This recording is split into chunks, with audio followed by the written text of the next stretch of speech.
Well, hello everyone, and a warm welcome to today's webinar, the 6th in the Back to Business series of 12 webinars, offering you practical tips to help rebuild on the back of recent bushfires, floods, drought and storms. My name is Megan Rogers, and I'm manager of AWI Sheep Connect New South Wales, Australian Wool Innovations Extension Network in New South Wales.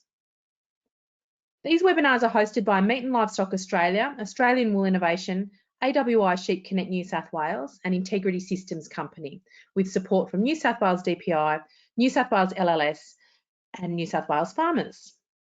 As you know, our hour-long webinars are held every week on a Tuesday at 1 p.m. And today marks the halfway mark. We've got 6 to go after today's webinar. And we're really here to help you get back to business after whatever recent events have impacted your business. The series of webinars have been set up as standalone events so that we can directly email you the recording of each webinar an hour after it's finished. However, this does mean that you will need to register for each webinar individually, and I'm sure that you're all up to speed on that. But if you're just joining us for the first time, just wanted to let you know that this is the case. With this in mind, in terms of registering for each individual webinar, we've kept the registration process as streamlined and as brief as possible. And so to assist you with this, you'll receive a registration link for next week's webinar in your email following today. We also post the recordings on Sheep Connect New South Wales website in the tools section. And any handouts we share in the webinars are also available with a corresponding recording on our website. I would also ask now that you please consider answering the brief evaluation survey at the conclusion of today's webinar. Your feedback is really important to us, and I can't stress this enough. All of our partnering organisations are keen to hear your feedback and committed to providing services to you that are relevant, timely, and most of all helpful. And we just ask you to please take the time to answer 6 short questions at the end of today's webinar, and I thank you in advance for doing that. Now I just want to run through the housekeeping for today's webinar. Okay, as a standard procedure with all of today's webinars, all attendees are in listen-only mode, which means that you can hear us, but we cannot hear you. Just let me double check. Yep. Okay. To ask a question, what I'd like to draw your attention to, first of all, if you can't see the GoToWebinar control panel, click on that little orange arrow there, which will help expand the control panel. Okay.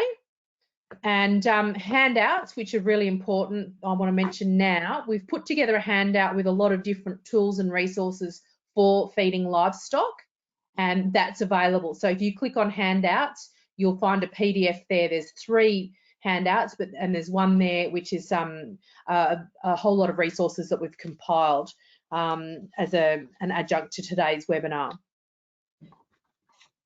I'd now like to introduce our polling question. And as you know, our polling questions serve a couple of purposes. First and foremost, that helps me know that there's people online and able to interact. And it also gives you some confidence that the technology is working at your end as well. So our usual one, our first poll for today is, what's your industry role? That'll help Alistair with an idea of who's joining us today and what species you've got on your place. And I can tell everybody's getting quite good at this because you've got 63% of the votes in already. I'll give another 5 seconds. 4, 3, 2, 1. I'll close the poll.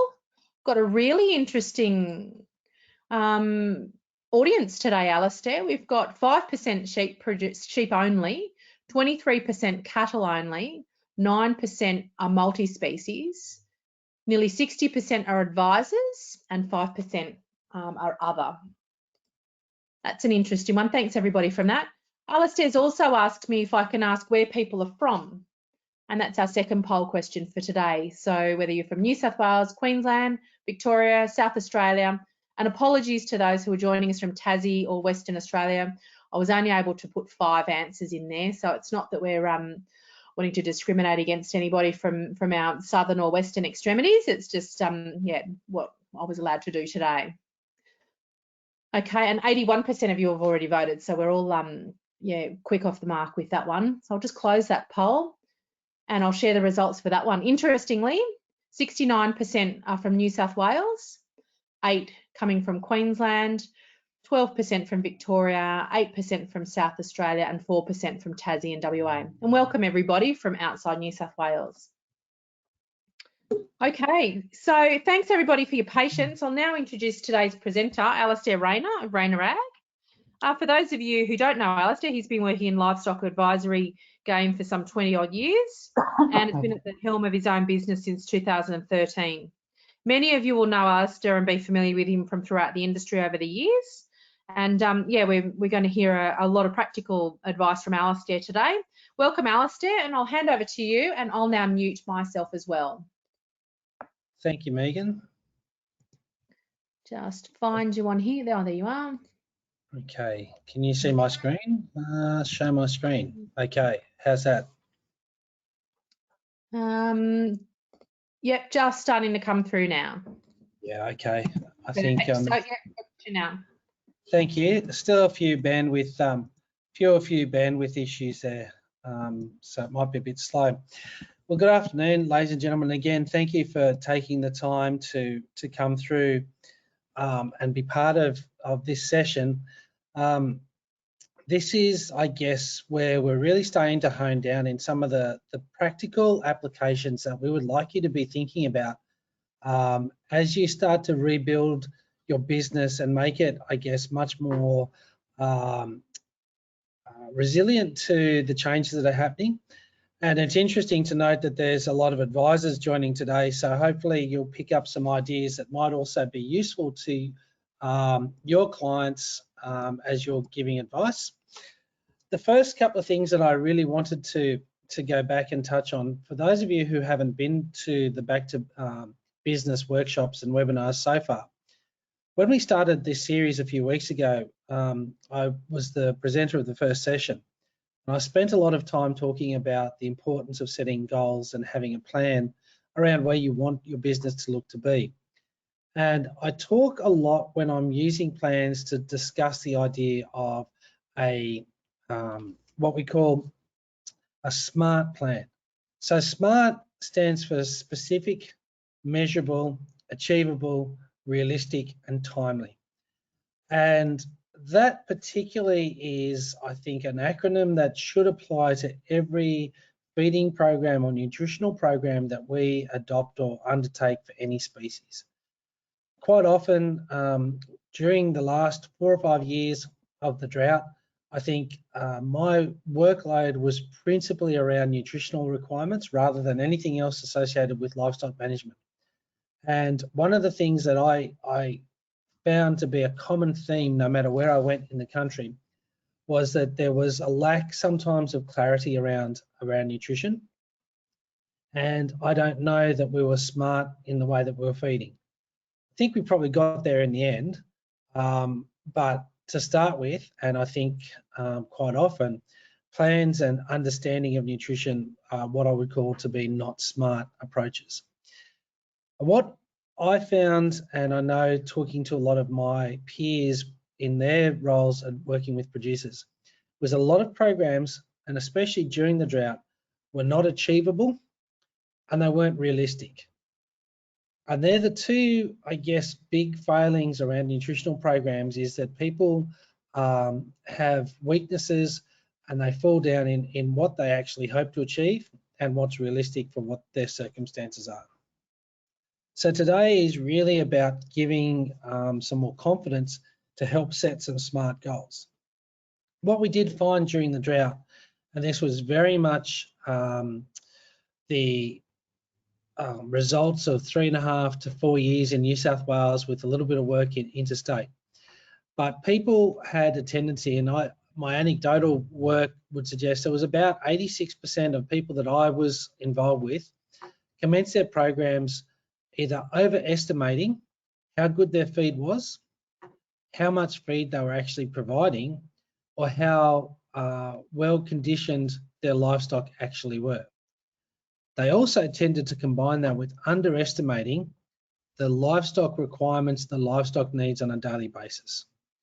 When you combine those two issues together, you end up with some very big issues within a program where generally livestock tend to not meet their daily requirements, and over a course of time lose so much weight that they rapidly approach the situation where we're talking welfare management and not just, I guess, normal operational requirements.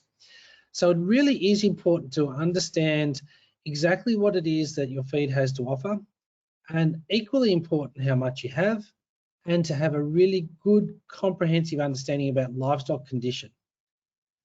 The other part of that is to recognise that livestock have varying needs, and it's not a set and forget, that livestock will continually change their needs over time in response to their production status, in response to their weight, in response to climate or environment or weather conditions. So one of the reasons I think that we tend to not understand nutrition really well, I think we have to be very honest and say, where do you get your advice from? And with all due respect, I know there's quite a lot of consultants and advisors tuning in, but you might share my concerns as well, that a lot of the advice that our producers that we work with is, if not fallen off the back of a truck, has come out of the front bar at the local hotel, where someone has had a good experience and has to share it with everyone, or they know a little bit about something. And as we all know, a little bit of knowledge tends to be a very dangerous thing. Quite often we find that people are sharing ideas and recommendations based on recipes or feeds that don't really apply to an individual's circumstances at all. So if you remember when we spoke a couple of webinars ago about financial performance and business performance, one of the key attributes of successful red meat producers was their ability to assess advice and technology and be discerning about it and rationally assess it. And I'd probably suggest that most of the information that comes out of the front bar of the pub doesn't fit that category. So if you're getting advice that isn't very well balanced, then it then follows that mostly rations are ill-prepared and are not correct for your circumstances. So I'd encourage everybody to go back and start thinking about where their advice comes from and what they understand to be the basics around livestock nutrition. When we talk about livestock and animal needs, there are really four key components, and we go from the top of the funnel here. The most important component is energy. Energy drives everything in our livestock. And if we're not getting sufficient energy down an animal's throat every day, nothing happens, or very little happens in terms of what we would expect for our livestock. Our energy needs to be balanced with an intake of protein, because what we're actually feeding, if we've got cattle, sheep or goats, we're feeding a rumen. We'd like to think we're actually feeding the animal, but the animal is really, if you like, the carrying capacity to move this rumen around. And the rumen is what's working for us. Its ability to break down material and allow energy to be released is driven by the function of the microbes within that rumen. And they're driven by the amount of nitrogen that they get in the diet, which comes really out of the protein that is within the feed sources that we're providing. If we get those two aspects correct, then in most circumstances, our livestock are going to meet the targets that we have for them, whether it's maintenance, whether it's growth, whether it's production and lactation, or whether it's finishing.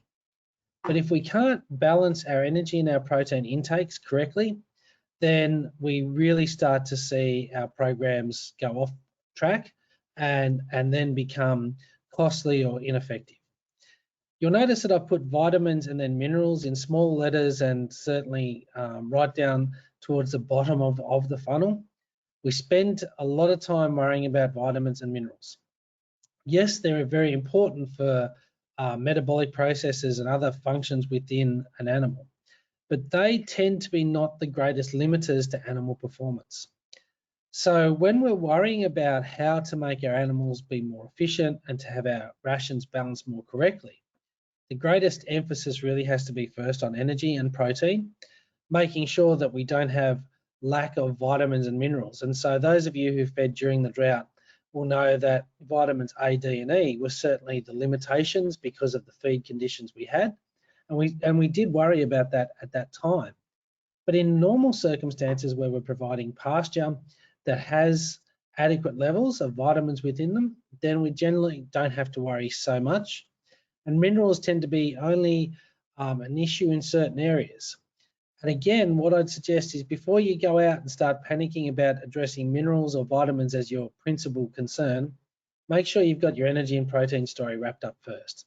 Then we can start looking to diagnose whether it's a vitamin or mineral deficiency that's causing some of those lower levels of performance that we'd expect.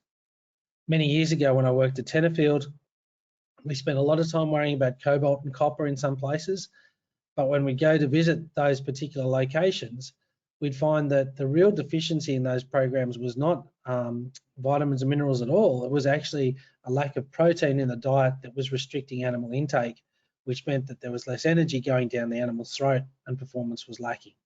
So you can be so wrapped up in something that isn't as important and overlook the most important drivers of a system.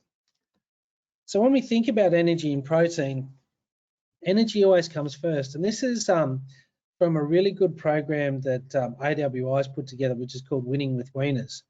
And it's very much focused on how we have greater success in getting our weaner sheep through to their first year of life and subsequent performance on from there. And I like this graph a lot because it describes what energy is about. When you look at the green side over on the left-hand side of your screen, we're talking about having maintenance energy. Maintenance energy is that energy that we really need to provide every day to allow our animal just to be alive, to breathe, to have digestion happening normally, to have movement, to allow it to graze and to maintain body temperature.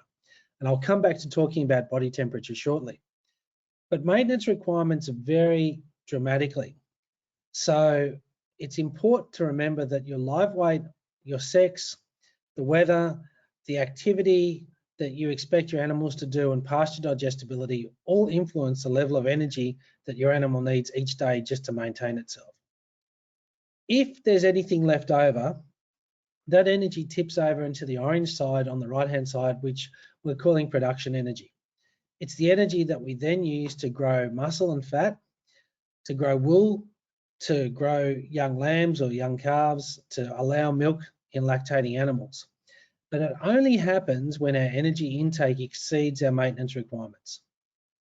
And part of this challenge for us, and those of you from fresh from the drought will remember, that we really focused very much on making sure that we had sufficient energy to allow maintenance to happen, but also then to encourage those things like cycling and rejoining successfully so we continue to keep a cash flow occurring. When we then think about that in terms of energy, as I said to you before, we also have this issue where we have protein is required to ensure that our rumen operates successfully. And protein needs to be balanced to allow that rumen to work and to release the energy that's obtained, that's available within the feed product. If it's imbalanced, what starts to happen is that excess protein can't be used and it can't be stored. So it has to be excreted out of the system. That burns off even more energy. And so you tend to then start to have this deficiency happening already because you've got the initial intake levels incorrect. So again, looking at the Winning with Weaners graph, but we can do this with cattle or we can do it with goats. It's come from a program which is called GrazFeed. Those of you who've done ProGraze will be familiar with that. It's a prediction tool we use quite a lot. But what it looks at is the difference, I guess, in terms of energy and protein levels that are required for maintenance, for growth, and for high levels of growth.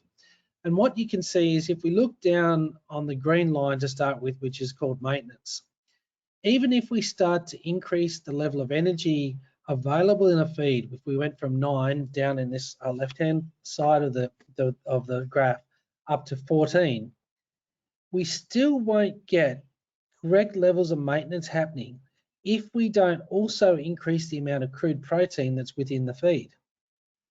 If we increase energy without making sure our protein levels come up, our rumen becomes imbalanced, the energy starts to be used to excrete that, the rumen doesn't function as well as it should do to absorb that energy, and so we find that we're not actually hitting our targets for maintenance. If you want growth to happen, you have to be honest about it and say growth really is not going to start in low levels till we get to about 9.5 or 10 megs of energy, and we have to make sure that we've got at least 10% crude protein in a diet. And the faster that you want your animals to go, the more energy and the more protein we're going to need to make that happen. So you have to be, again, realistic about the feed that you're actually looking to provide, or the targets that you're setting for your livestock around what you have at hand. The next, I guess, key point for a lot of people to remember is that the amount that you need to feed has to be calculated. We talked quite a lot during the drought about the number of different ways that people have looked to calculate feed in the past, and guessing is really not good enough. You actually have to measure it and make sure that you're providing that amount for your animals.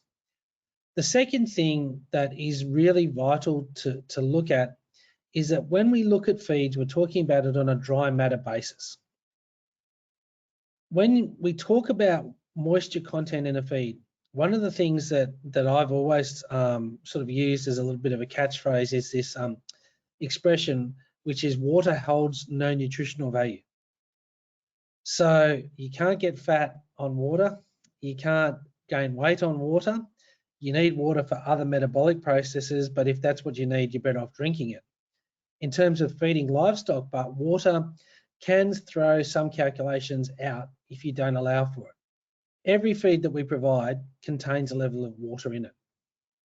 This moisture component needs to be taken out because it doesn't actually add anything to the nutritional performance of the animal. And it means that we need to allow for how much water might be in a feed so that we can calculate correctly how much we'll feed out. So if we looked at the example of feeding out grain that has something like 10% moisture in it, that might mean that if we were looking to provide 1 kilogram of grain to an animal as an as fed, we would have to increase the actual physical amount to put out slightly to allow for that moisture component.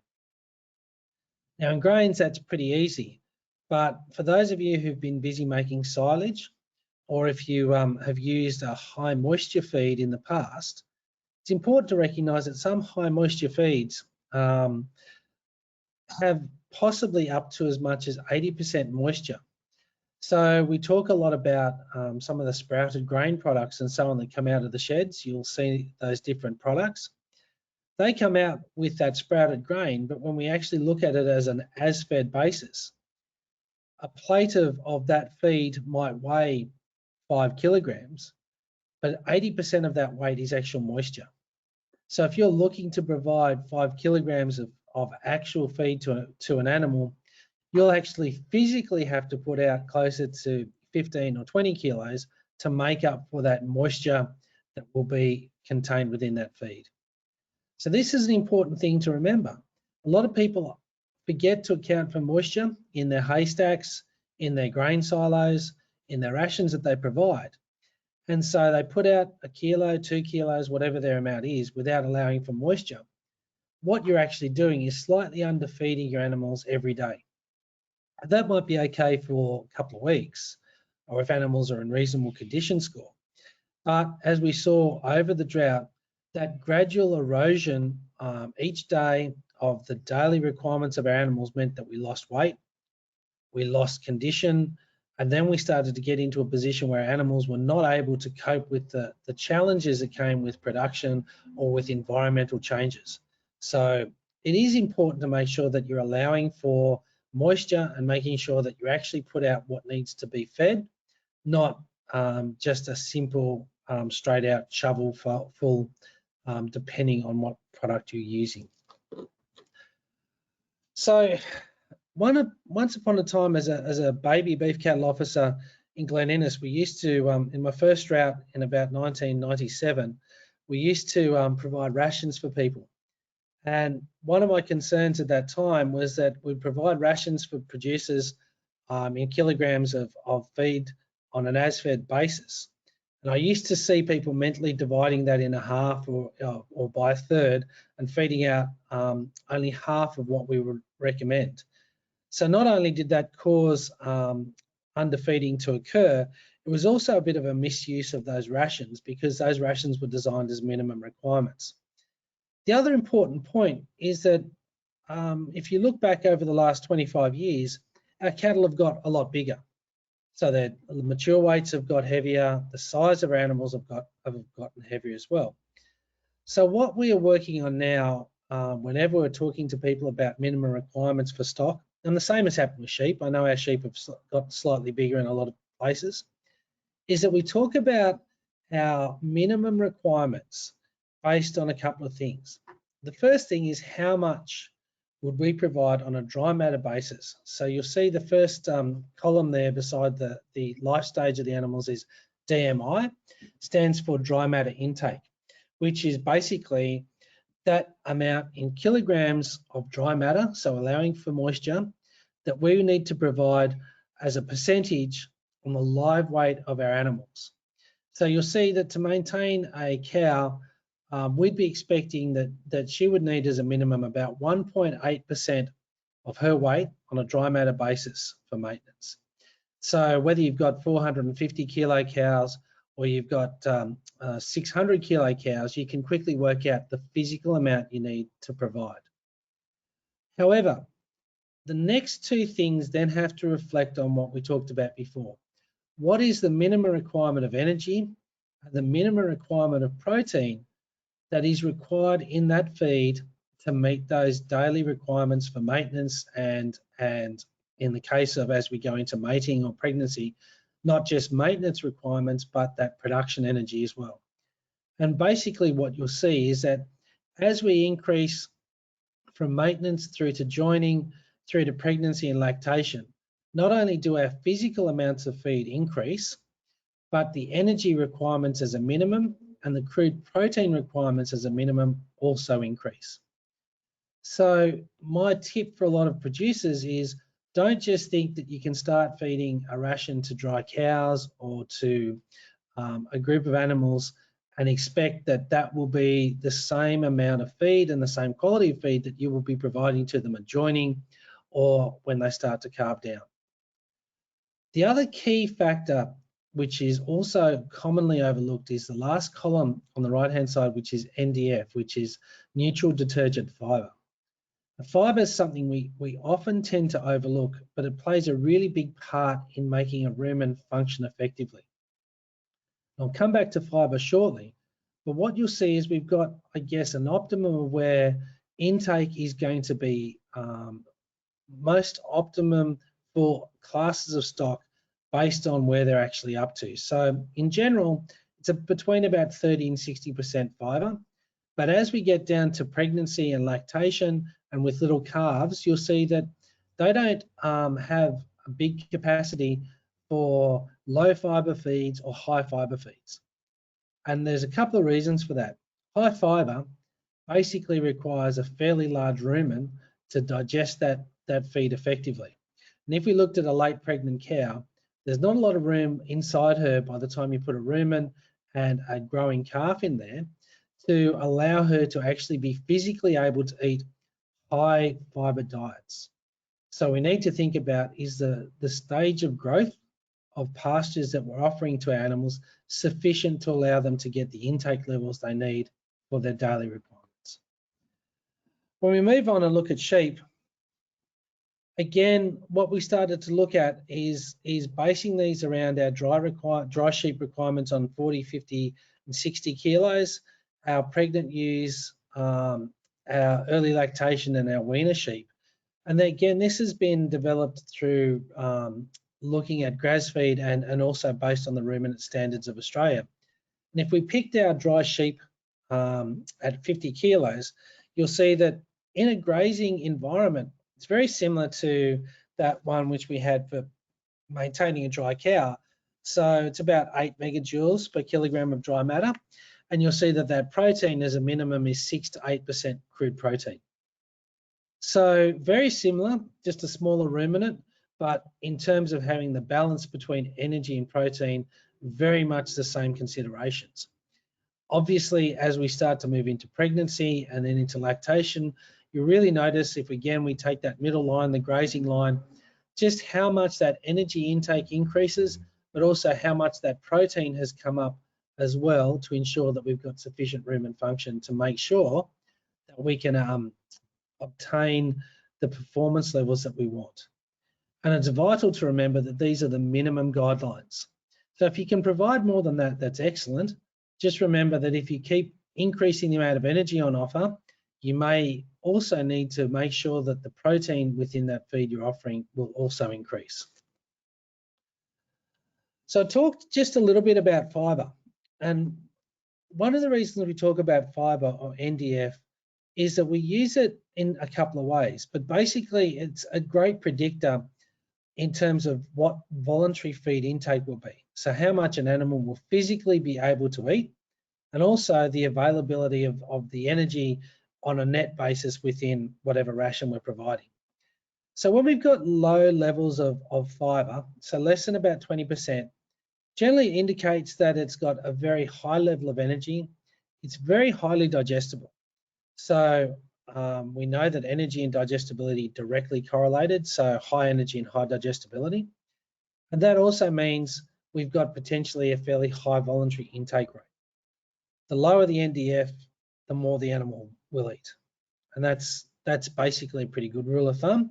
The higher it is, the less the animal is voluntarily able to consume. But fibre matters for a couple of reasons. And I guess one of the reasons that I like to talk about this quite a lot is that this graph is a really good indication, particularly for people who've been lucky enough to get some oats in. The rumen functions best when it's got around about, I guess, a fibre level that's somewhere between sort of 20 to 25 up to about 45%. And over that, it starts to get a little bit too bulky and starts to really challenge the rumen microbes' ability to break that material down. And you get what's called, if you look in that right-hand side, this bulk fill factor. But over on the other side, in this highly digestible but low level of fibre diets, so lush young pastures, or in the case of a lot of people, oats at the moment, what we actually get is a couple of concerns, because that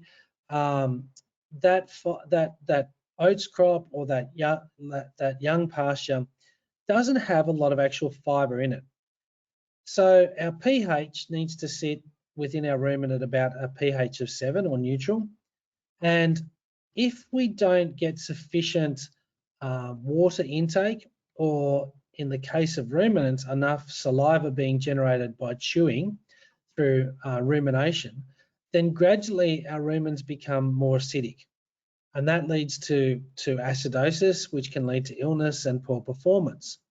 And so you'll often notice that in oats crops, particularly when they've first been grazed, we get a lot of scouring going on in cattle. And one of the reasons for that is that we've got a rumen upset and a rumen imbalance, because they don't need to chew it that much, so they're not actually producing a lot of saliva.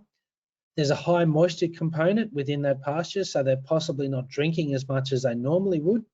And both of those combine to allow the rumen to become a bit more acidic. So you start to already get a rumen upset. And then you combine that on top of the fact that a lot of that pasture, very high in protein, not quite as high in energy. So they're excreting excess protein out. And also because it's such a high moisture, high digestible ration, there's a lot more excretion going on. So you see those scouring start to happen. And that combination of those events causes our animals to become sick. It can cause real issues in terms of performance. And so what a lot of people will notice is that when they provide access to some dry pasture or some hay or even another ration with a bit higher levels of NDF, that helps the rumen balance itself out through that extra rumination, and you start to get a more balanced rumen and more efficient production from your livestock. So again, thinking about fibre and the rations that you're looking to do, can it physically work for you, or is it working against you? And they need to be a couple of questions that you need to ask yourself as you put rations in front of your animals. So it's also a consideration. I guess we think a lot about it when we see cattle. We probably notice them scouring a lot more, but there are plenty of people who are looking to graze dual purpose crops and other things with sheep to put some weight on. But again, if there's not sufficient fibre in that diet for your sheep, they will also struggle with those same rumen upsets that we've talked about in cattle. So one of the useful things with this process is to think about using NDF to help you work out how much will an animal potentially eat. Excuse me. And we used to talk a lot about this when we were comparing some of the roughage feeds that were provided during the drought. And you'd see that a highly digestible feed with a very low NDF, such as a barley grain, has an NDF of about 20. So if we divided 120 by that NDF, that gave us a potential intake of about 6% body weight of an animal. Almond hulls at 45% NDF, intake potentials closer to 3. And oat straw at 65 gives us an intake potential of 1.8. As a practical example for this, about 2 years ago, we looked at some feed that had been sent as part of the Buy a Bale campaign to a producer at Coonabarabran who was looking to feed it to some cows and calves in a paddock that were also being fed scrub. So we were really desperately looking for energy and for sufficient feed to meet their requirements. It came back at 68% NDF when it was tested. So we knew that there was no way it would meet the requirements of a cow and calf operation. We had to think about other uses or other components to a ration to get them up to that point where we could meet those daily requirements for energy and protein for their class. Excuse me. Most people would remember these rules of thumbs as they start talking about how much their animals look to consume each day. And this is handy, I guess, as a fairly broad rule of thumb, that on average quality pastures or hay, livestock in general will consume between about 2.5% to 3% of their body weight on a dry matter basis.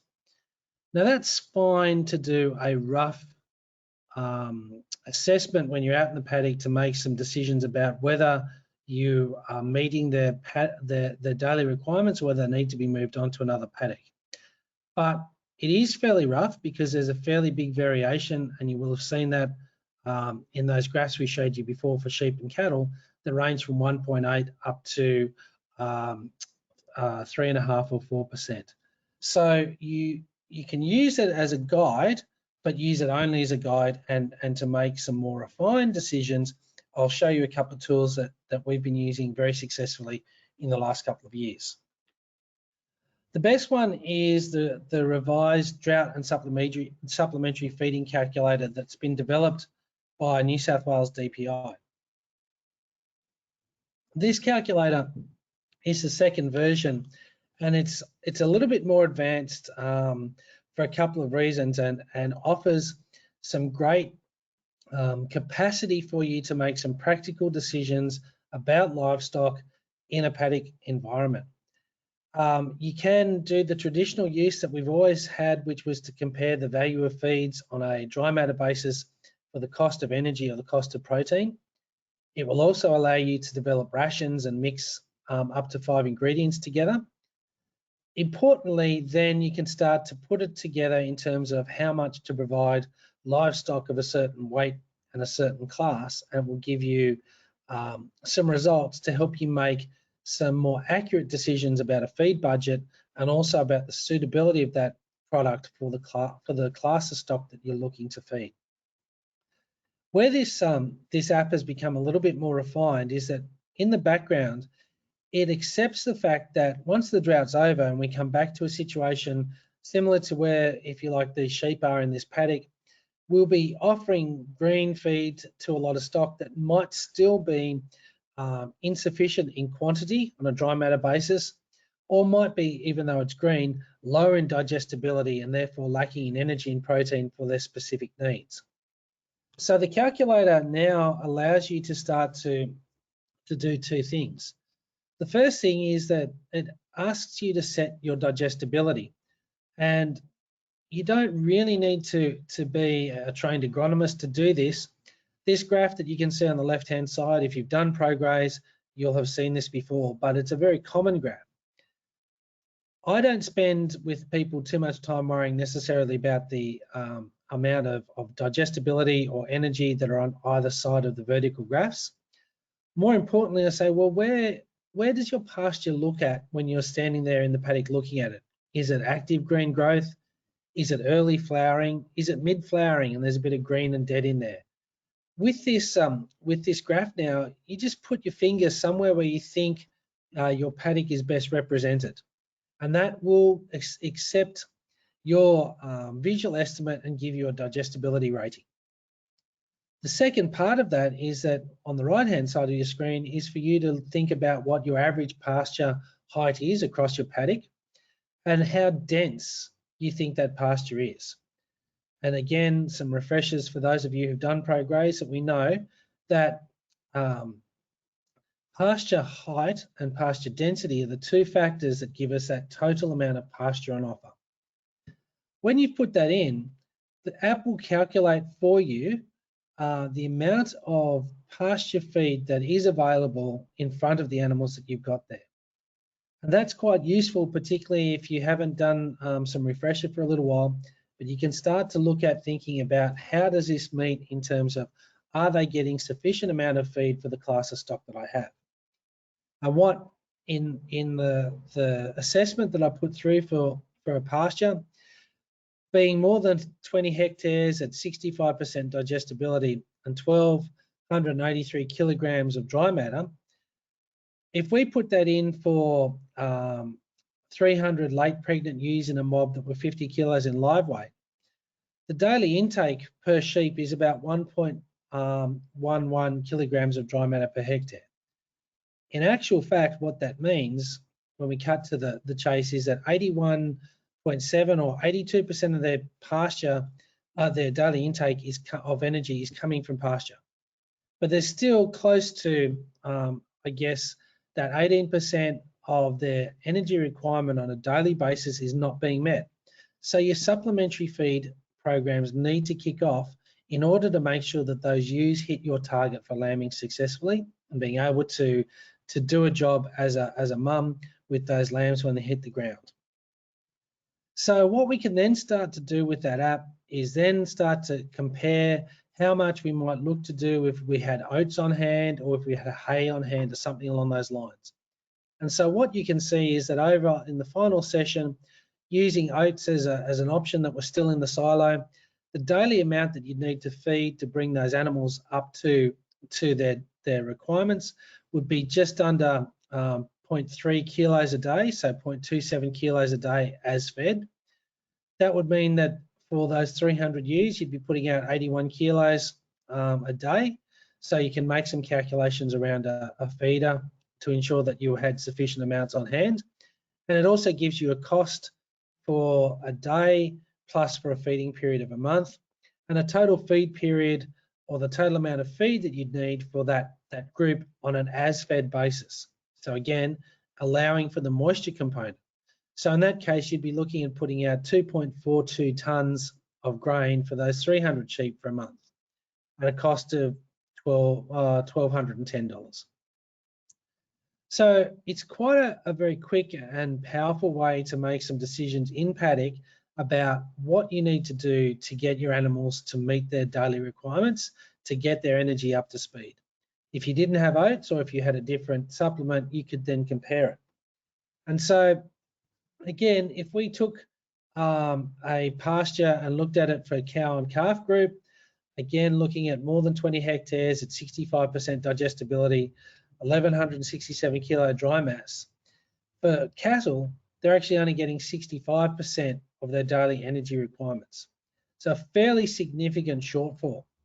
So again, what you'd be then looking to do is go, okay, what options do I have to actually feed? And we can compare our supplements.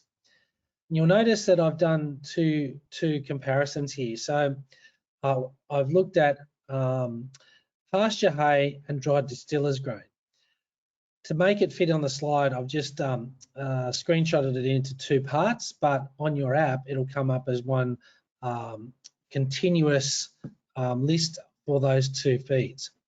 But if you were to feed hay, which I know a lot of cattle producers like to default to, they like to throw grass hay out, you would actually need to feed just over 6 kilograms or over 6.2 kilograms of hay per head per day.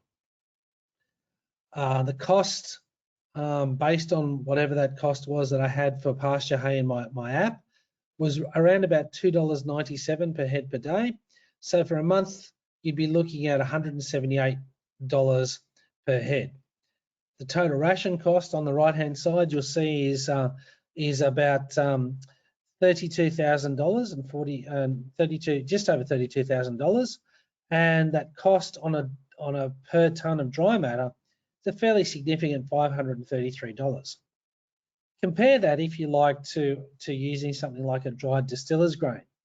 Now again, this is assuming you had access to it, but you'll see that the amount you need to provide is significantly less, 4.94 kilos, as opposed to that 6. So it's much cheaper. It's nearly $1 cheaper per head per day. So over the period of month, there's a fairly significant saving on a per head basis. And if you look down to your total cost on tons per dry matter, you'll see that feeding distiller's grain comes out to be a much cheaper option compared to feeding hay. So it's a terrific way to actually do some comparisons if you had options or you were thinking about purchasing a feed. Which one will give you the best result to make your energy requirements be achievable for the class of stock that you have? So coming back again, always to that achievable and realistic, and then putting some prices around those.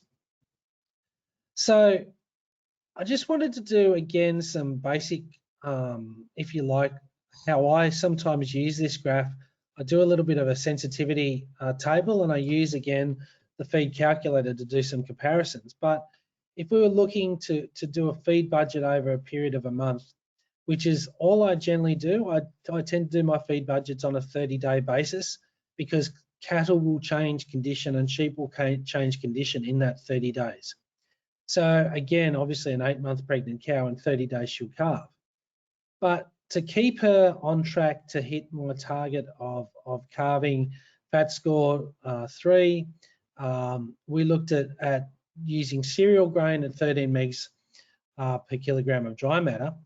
And you'll see that she needed to eat, with no pasture available, about 8 kilos of dry matter per day, or a total of 240 kilos per month. And then I just used the app to do some calculations based on whether that grain increases in price or not. So you'll see, as we increase from $300 a tonne on farm to $400 a tonne on farm, what that does in terms of tonnes per dry matter, or cost per tonne of dry matter, and our cost per head per day. So again, we can put some actual numbers around what we need to do to provide energy and a balanced ration of energy and protein to those animals, and how much that will cost to do that in a financial terms, as well as the physical as fed terms. So it's really important to think about matching our stock classes to our feeding strategies. And so when we started to feed cows on grain, that's fine, but at the point where we get to lactation, cattle and sheep need to have about 20% roughage within their diet to actually be able to lactate to full capacity. So the app also allows you to do some mixes in terms of putting 80% cereal grain and 20%, pasture hay into that ration to feed a cow in that first month of lactation. And you'll see the increase in terms of daily amount that they're required and the cost associated with doing that. So again, you can be in a much more powerful position, even to plan ahead. So you might say, well, who knows what it's likely to be when our cows calve in July.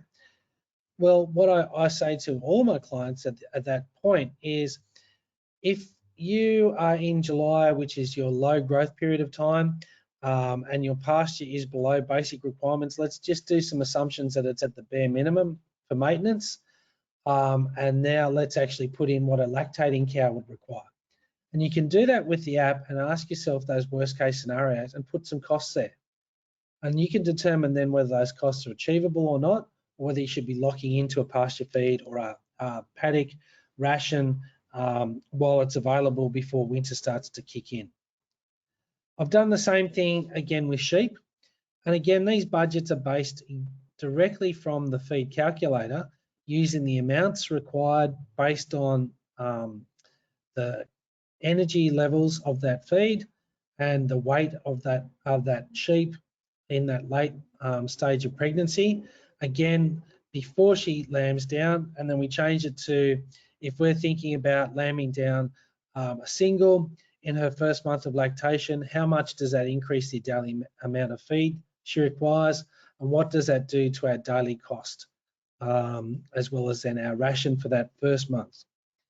So I think it's a very powerful tool, and one that works much, much more efficiently in terms of giving you that control over the balance that you need to have around energy and protein for the classes of stock that you actually have. There's a couple of things before we run out of time. There's a fairly big cold front that's been predicted to move through, and you'll see on the left-hand side we have that prediction for the storms and cold wind that is coming through over the next couple of days. What we know with our rations is that rations are essential and need to be increased ahead of cold fronts, generally by about 20%. But we can do some assessments as to how much impact cold weather has on our livestock. There's a thing called our lower critical temperatures. And I just did some modelling based on those pastures and on the rainfall that's being projected to go for orange over the next couple of days. So based on the fact that temperature is going to go from -1 to 4 degrees with over 50 mils of rain and with winds over 25 k's an hour, the lower critical temperature for pregnant ewes, which is where animals need to start burning energy reserves to stay warm, for pregnant ewes is about 4.4 degrees. For lactating ewes, it's down to 7 degrees, or up to 7 degrees. So if you're looking at the temperatures that are starting to come your way in the New South Wales, Victorian parts of the world and Tasmanian parts of the world, I'd be starting to think about moving sheep to more sheltered paddocks, but also I'd be increasing the level of energy within my rations that's available, because once we get to those temperature levels, 5 or 7 degrees, depending on our stock, your animal's going to want more energy to stay warm. Hay tends to be a much better option because as it's fermenting in the digestive stage, it gives off more heat to keep your animals kicking along. People say temperature doesn't worry cattle so much. That's not true. Pregnant cows, look, they'll stay pretty warm, and it has to get pretty cold for them to be really knocked around. You'll see a late pregnant cow needs to get down to about -8 for that to happen.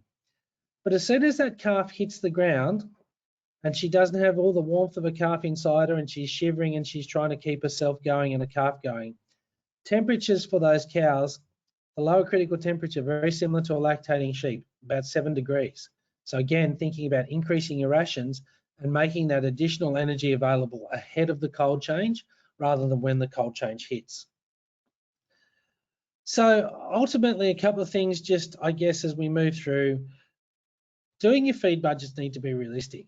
And you can work through with the app the kilograms of feed per day per head that you need, multiply that by the number of head you're actually looking to feed, the cost associated with that, and that will give you across your entire flock or across your entire mob a total cost per head per day. We did this quite a lot during the drought because it's important to recognise that your dry cattle and your dry sheep will have different requirements to your pregnant or growing animals.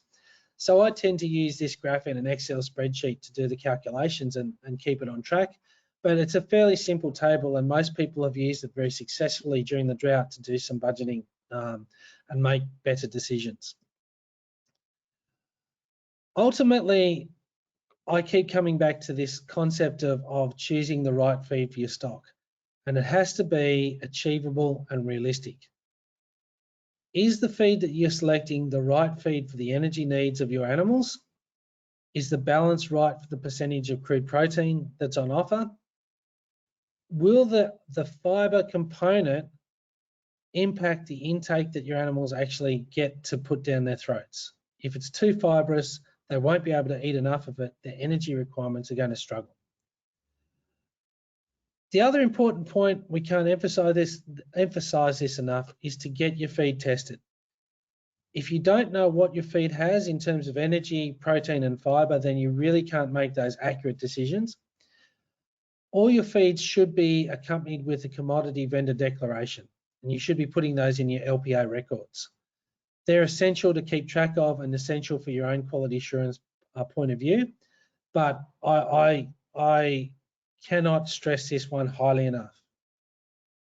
A few other points before we wrap up is that don't forget that this webinar is part of the Back to Business program that MLA has been doing. But one of the good things that MLA has also done has been to offer producers who've been impacted by fire the opportunity to consult with a farm advisor for 3 free sessions, so 3 free days to help you plan your approach to get through the next 12 months or possibly longer. To register to be part of the program, you can contact MLA either through their website, or you can contact in your state one of the coordinators. You can request a consultant. So I'm on that list to do some work, and I've got a couple of great clients who I'm doing some work with now. Or you can be matched up with a client based on your livestock requirements. But it is a great opportunity and one that is part of the Back to Business program. So I'd encourage all of you to consider it if you've been impacted by the fires over that summer period. And I guess before I finish, while this presentation will go out to you in an hour for you to go back through again, if you'd like to get back in touch with me to follow up anything, please feel free to find me on my website at Rainer Ag, or on Facebook, and ask any questions once you've watched this or gone through the presentation afterwards. But yeah, for those of you who haven't considered the Back to Business consultancy work, I'd really encourage you to do that. There's some great opportunities there for people, and those numbers, they're on the MLA website, but certainly don't let that opportunity go missing. So I think that's where I'll wrap it up, Megan. I know you've probably got some questions. I most definitely do, Alistair. Thank you. I think, you know, what I've taken out of today's presentation, which has been most informative and really importantly, very practical, is that, you know, we really need to make sure that what we're feeding our animals is fit for purpose, and what we've really got to be putting in front of them is something that's going to give them the opportunity to perform to our expectation. And that doesn't happen automatically. It comes from understanding those key components that you've talked about today, Alistair. So thank you for that. I've got a couple of questions that have already come in. One's from Lucy, and she was just wondering, when feeding cattle hay in the yards for periods of time, like during mustering, which type is best nutritionally in a general sense? Oaten, lucerne, wheaten, etc. That's a really, really good question. Yeah, look, it's a great question. I guess that there's a couple of things there. If you're looking to hold those cattle in the yards for a period of time, what you'd really want to probably try and do is I think good quality pasture hay or something similar in terms of quality is probably going to be sufficient for those cattle. I don't think you necessarily need to lash out and get lucerne hay. It's probably going a little bit extreme in terms of quality by having very high energies and proteins there, whereas your pasture hays generally have about 9 megs of energy. They're about 10 or 11% protein, so they're about right. They're sort of a good general purpose feed. Oat and hay probably falls into that same capacity again, but it would depend very much on when it was cut, and a little bit more about, I guess, the phase of growth it was when it was made into hay. I guess that the other part of it is how long are you holding them over in the yards. But if it's for a couple of days during mustering, I'd probably go for sort of that average quality hay. I wouldn't go high quality, and I don't think that they'll thank you for using stubbles and straws. That would probably be not quite up to that level of energy and protein they need on that daily basis. And so if you're going to be purchasing that in, and Lucy's just added a note here that's, you know, aimed for sort of some pastoral areas where it's easy to get sort of cereal type hay. I guess one of the key points is to like hay, something that you, as you know, is going to can vary immensely in its quality, depending on, you know, when it was cut and how long it was left on the ground and all of that kind of thing. So, you know, again, you know, getting a feed test to accompany that hay would be advantageous, and and checking when you get it home as well. If it's going where I'm guessing it's going, it's probably a little bit hard sometimes to get that feed test done. So in advance, what I'd be asking some questions in advance about what phase it was when it was cut, whether it was leaf, whether it was seed heads going through it, when was it cut, whether it was weather damaged or not. Those things that are tending to, I guess, lower the quality of it. Some hays will be described as good quality and they turn up and it's full of dust and mouse poo. So you really probably need to ask those questions, particularly if you're going to track it all the way out to the pastoral areas, because what you'll find is that the cattle won't necessarily want to touch it, or if they do, it's really just going to be a gut feel, and they will lose weight because they're going to stand around and not be able to use it effectively, because the digestibility is poor, the energy is poor, the protein's poor. So again, I'd ask a couple of questions. It's a bit like that Coonabarabran example. We had pasture hay that came from the north coast and it was low quality. So you need to ask that, when was it cut? What was the species that was cut from? If it was a tropical species cut on the north coast in late seed, you know that it's going to be all stem and stalk, and so going to be less valuable than a pasture hay cut in a leaf phase. It's such a, you know, there's such a broad spectrum of quality that you can expect when you're buying in hay or silage for that matter. So yeah, good advice there, Alistair. It's not easy, but if you can get a feed test, then it's certainly you know, preferable. Jenny's got a question, so we'll just continue on talking a little bit about some of the feeding, and then I've got some other questions. Jenny's just wondering if there's a way to help to use fibre to help with weight reduction in sheep. She says that they're having problems with very high condition score used this season. And Jenny, I know it's oh gosh, it hasn't taken long, and some of them really have whacked on the pounds and the fat. So, Alistair, have you got some suggestions in that space? Yeah, I guess that there's two things that I mean, I'm not a big fan of restricting feed to the point where animals really start to rapidly lose weight, because that sometimes creates more hassles than the one they're trying to solve. But if you do increase the level of roughage or the level of fibre in a diet, so it restricts intake because they just physically can't pack it in, they're not going to be starved in that way, but certainly their intake will be reduced, and that's probably the way that most people would try and manage it.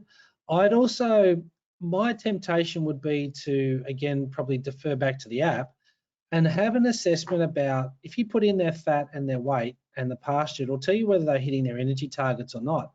And then what you might start to think about is, can you restrict either the grazing area or change that, you know, digestibility by the use of more roughage to drop those energy levels down a bit more, so that they're losing weight gradually rather than a crash diet. That would probably be the approach I'd take. But Megan, I'd probably ring you as well and bounce off a sheep expert on that one. Oh, look, I'd add to that, Alistair, I think you've answered it really well. I'd add to that, Jenny, is to accurately assess their condition score, particularly if they've got any fleece on them. They might be still ticking along. It's probably one area where I think doing an accurate assessment of their condition score would help in order to get a really accurate feed budget to monitor them. So obviously, you know, overfat breeding ewes aren't something that you necessarily want to put through a lambing period. So yeah, Jenny, I'd attack it from a couple of perspectives. I'd certainly do a really accurate feed budget, but I'd also accurately monitor their condition score and see how fast they're gaining weight, etc., etc. But I guess it's probably Jenny said that she's weighed and condition scored them, and they are huge. It's probably a more pleasant scenario to be facing now than what we were a few months ago when it wasn't raining and we're trying to keep condition on them. I think in that terms, I'd come back to manipulating my grazing pressure and my rations, dropping the digestibility to have that gradual weight loss, Jenny. And if you're stuck with that, give us a bell and we can talk through how the app might help you do that and some practical strategies as well. Yeah, the other thing that's important is what their pregnancy status are and how far along they are in their gestation. So there's a few things there that really need to be monitored quite closely so that you don't have any of those metabolic disease issues and you know, sheep going feed up that Alistair was sort of foreshadowing. Got a question here about the app, and Yep. Paul wants to know, does the app work when you don't have service? Absolutely. Sorry, Paul, I probably should have mentioned that. One of the best things about it is it's a bit like a calculator. Once it's downloaded and it's free, doesn't track you and it doesn't track what you put into it, but it then works like the calculator on your phone. So you can use it actually in the paddock without service. You probably need to download it at home, but once it's on there, it has everything inbuilt into it. So there's some default feeds into it, but then you can put your own feeds into it based on your own feed tests, but you don't need to have access to the internet or to the network service once it's on the phone. Thanks, Alistair. I'll just I've got one question which I wanted to touch on, Alistair, about the cold weather, around the cold weather scenario. You talked about increasing feed and rations to animals ahead of the onset of the cold weather. I guess one thing I just wanted to explore with you is a little bit about, you know, providing hay. We talked about the heat of fermentation and how that can help. It can go two ways if the quality of that hay is really poor too, can't it? Yeah, look, this is going to be something that for some people will be a bit tricky to manage, and there's no ideal solution. Obviously, we'd be looking to put livestock into much more sheltered locations ahead of the front, and I'm sure that there's plenty of people who are already planning to do that now. But there are two things to go in terms of increasing the ration. What we're trying to do is to meet that increased demand for energy for animals to stay warm. And that varies obviously in the weight and the condition of the animals, and also for sheep fleece length, as well as whether they're lactating or not. But if you're going to increase, try to meet that energy demand by increasing rations, it's best to do it before to give your animals A, time to know it's there and to adjust to eating it, and then B, to just build up that little bit of, I guess, a little bit of a buffer ahead of the weather. But if you're using some ordinary feed, and I mean, every feed has a place, but some just have less of a place than others. But if you had stubbles or straws, they're not going to be appealing to animals at all because of their fibre component. They're not high in energy, they're not high in protein, they're just a gut filler. And if you're trying to get animals to eat those when there's a lot of green pick around, you know that that's not going to happen. So they will come and they will consume better quality hays because it's got a reasonably good taste to it. It's reasonably palatable and digestible. So you do need to again, match the fact that you want your animals to consume it. So don't put the rubbish stuff out because they're not going to touch it. and you probably spend a lot of time and effort for no response in that situation. Yeah, good advice there, Alistair. I guess it also might actually be a net cost of energy rather than giving you a positive energy in a time when energy is critical. Absolutely, absolutely.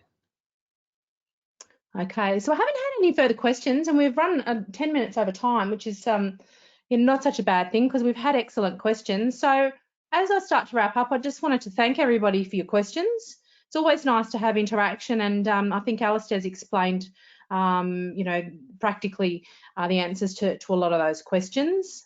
Sometimes it's a little bit more difficult, particularly when you're talking about feeding. But yeah, it was great to have the interaction and people's questions. That's now bringing us to the end of today's webinar. So I just wanted to conclude by thanking you, Alistair, for your insights today. Certainly been very valuable, really practical and helpful to those who've joined us today. And I guess one of my closing remarks would be, if you are eligible for the Back to Business consulting program, having somebody help you really go through and refine your feed budget will be time well spent, irrespective of what type of seasonal conditions you're now experiencing. It's a skill that's not very difficult to learn, and I think if you're not confident with it, then reach out and find a consultant through that program or whoever you get your information from, and work that out, because it's certainly a good investment of your time. Thank you to everybody who's joined us today. We're very pleased with the number of attendees and registrations for our webinar, and we've certainly had quite a number of people join us over the 6 webinars. A couple of final reminders. Please answer our evaluation questions and let us know what future topics you'd like to hear. That's really important. Don't forget to register for next week's webinar. The link will be coming straight into your email inbox with the recording from today. Paul's just quickly asked the name of the app. The name of the app, can you just run us through that, Alistair? I'll get it wrong if I do it off the top of my head. It's called the Drought and Supplementary Feeding Calculator. So you can type it just into your Apple Store or into whatever Google the Android version is. Works on either phone. So it just comes up. It's not a very sexy looking app, Paul. It just comes up as Drought and Supplementary Feeding Calculator. And yeah, but once you've got it, you'll be pretty impressed with how useful it is. If you get stuck, get in touch and we'll send you the link as well. There's also some YouTube tutorials on New South Wales DPI's website about using it. Yeah, so just in addition to that, today's handout, the one with all of it's got links to feed testing laboratories, it's got links to feed calculators, it's got links to getting that app as well. So it's got all sorts of links that we've tried to sort of compile from all around the country. It's got links on containment feeding, releasing animals out of containment. It's got weaner feed budgets, it's got sheep feed budgets, it's got cattle feed budgets. So there's a whole heap of information that we've pulled together because we know that today is quite a broad topic. So do yourself a favour and sound like Molly Meldrum, don't I? Download that one pager. Actually, it's 2 pages. And yeah, use some of those links because they're pretty handy. And there's a heap of MLA stuff. They're making more from sheep, more beef from pastures. There's just a whole range of links there that'll be interesting and useful depending on where you like to get your information from. So I've tried to keep it pretty broad. I also wanted to mention that if you do like a podcast, today's webinar will be produced as a podcast as well. So Alistair and I'll have a bit more of an informal chat, and that'll be produced as a podcast and released. So if you do like to get your information as a podcast, or someone else in your business does, jump onto your podcasting platform and search Back to Business and subscribe, and that'll come automatically every time we upload a new webinar episode, new podcast episode. So thanks again, everybody, for your time today. Know how busy you are and appreciate the time that you've taken. And on behalf of Meat and Livestock Australia, Australian Wool Innovation, AWI Sheep Connect New South Wales, Integrity Systems Company, New South Wales DPI, Local Land Services, New South Wales Farmers, Best wishes and a very good afternoon to you all. We look forward to catching up with you next week when we're going to talk about growing more feed, pasture recovery, redevelopment, forage crops and purchasing fodder. So until next week, have a very good afternoon and bye for now. Thanks, Alistair. Thank you.